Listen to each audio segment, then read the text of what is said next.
wrapper ng dumpling kasi magagawa tayo ng trending na dumpling lasagna. 1 cup na all-purpose flour tsaka pinch of salt. Lalagyan siya natin ng maligamgam na tubig. Titingnan lang natin hanggang hindi sumobra yun.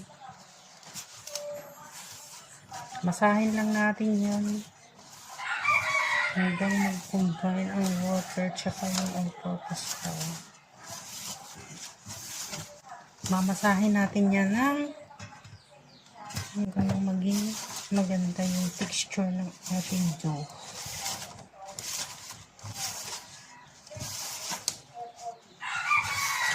Paisahin natin yan pag nahalo ng maputi mga 3 minutes.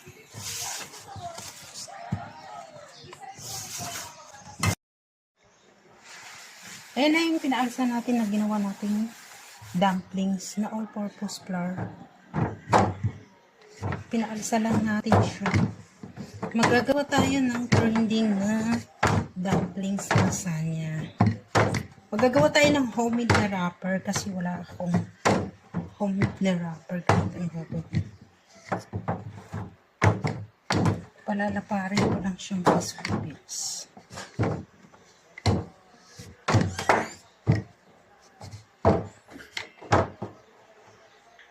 Manipis para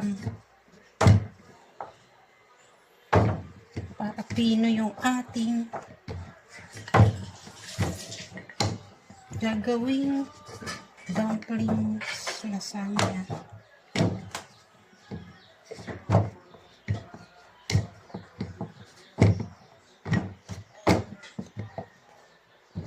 Aking molo wrapper, kung gusto nyo ng pa-square or kaya pabilog o pa-triangle, sa akin pabilog para kasi yung cookie cutter yung ginamit ko. Magagagawa kasi kami ng trending na dumpling lasagna. Ayan na siya. Meron na akong homemade na dito masyadong pwede rin yan sa shumai. Ayan. Diba? Meron na akong molo wrapper.